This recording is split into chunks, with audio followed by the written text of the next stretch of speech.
श्रेष्ठ जो साधन है वो इंटरनेट और आपके गुरुजी हैं। आप अपने टीचर से पूछिए सर मुझे ये करना है, और इंटरनेट का जमाना देखिए आजकल। आप कुछ भी गूगल को बोलेंगे झट से बता देगा इसके लिए क्या करना होता है। तो आप जैसे बिल्डिंग आपकी देख रहे हो, आपके स्कूल की बहुत बड़ी बिल्डिंग है, क्या लगता है आपको ये एक दिन में बनी होगी? नहीं बनी होगी। किसी आर्किटेक्ट ने सोचा होगा, किसी व्यक्ति ने यहाँ पे कि भाई मुझे स्कूल चलाना है, फिर आर्किटेक्ट के पास जाके पता किया होगा कि क्या नक्शा रहेगा, फिर उसका प्लान बना होगा कि सबसे पहले नींव बनेगी, फिर फाउंडेशन बनेगा, फिर ये कमरा बनेगा, ये कमरा बनेगा। तो आपको ये पता होना चाहिए जीवन में कि लक्ष्य प्राप्ति के लिए आपको कौन छोटे छोटे पड़ाव को पार करना पड़ेगा। जैसे कोई व्यक्ति मैराथन जोड़ता है, स्पोर्ट्स की बात है तो स्पोर्ट्स की बात से शुरू करते हैं। मैराथन दौड़ता है तो मैराथन 42.1 किलोमीटर की होती है। हमेशा मैराथन, मैंने काफी मैराथन दौड़ने वालों से बात करके देखी है, वो ये बोलते हैं कि सर कभी भी हम लोग 42 किलोमीटर का टारगेट अपने माइंड में लेके नहीं चलते। हम उस टारगेट को छोटे छोटे टारगेट में तोड़ लेते हैं। जैसे 5-5 किलोमीटर का आपने टारगेट तोड़ लिया, 35 तक, बाद में 7 किलोमीटर का तोड़ लिया।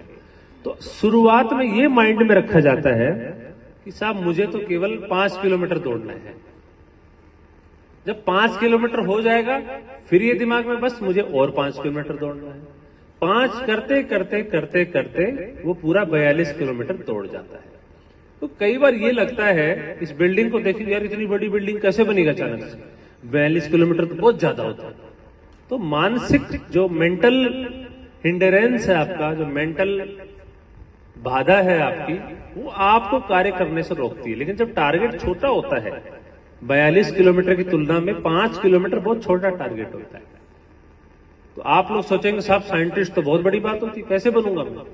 लेकिन आप ये सोचिए कि छोटा छोटा आप पहले 10वीं पास करिए, फिर 12वीं पास करिए, फिर आप कॉलेज में जाइए, वहां पे पढ़िए, उसके बाद में आप मास्टर्स करिए, पीएचडी करिए। सब अगर छोटे छोटे टारगेट को अच्छे से कर लोगे तो अपने आप ही आप साइंटिस्ट बन जाओगे।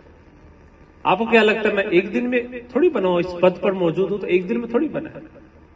स्कूल में पढ़े, फिर तैयारी किए, फिर 12वीं क्लास पास किए, फिर कॉलेज में गए, फिर मास्टर्स किए, 2-2, 3-3 बार एग्जाम दिया। एक बार में तो हुआ नहीं होगा। जो बोलते हैं ना, हमारे गांव में कहावत होती है कि ईंट से ईंट जोड़ने से इमारत बनती है, बूंद बूंद से घड़ा बढ़ता है। ये सारी तो यदि आप अपने लक्ष्य का पता है और लक्ष्य को छोटे छोटे टुकड़ों में बांट रखा है, आपको ये पता है जीवन में क्या क्या लक्ष्य प्राप्ति में क्या क्या बाधाएं आएंगी, उसको बाधा को पार करने का माध्यम क्या रहेगा, तो आप जीवन में सफल हो जाएंगे। मैंने प्रयास किया कि इस छोटे से संबोधन में आपको जीवन का कुछ एक महत्व समझ में आया होगा, और स्पोर्ट्समैनशिप की जो भावना है उसके माध्यम से मैंने जीवन की सफलता को प्राप्त करने का छोटा सा एक सूत्र बताया है।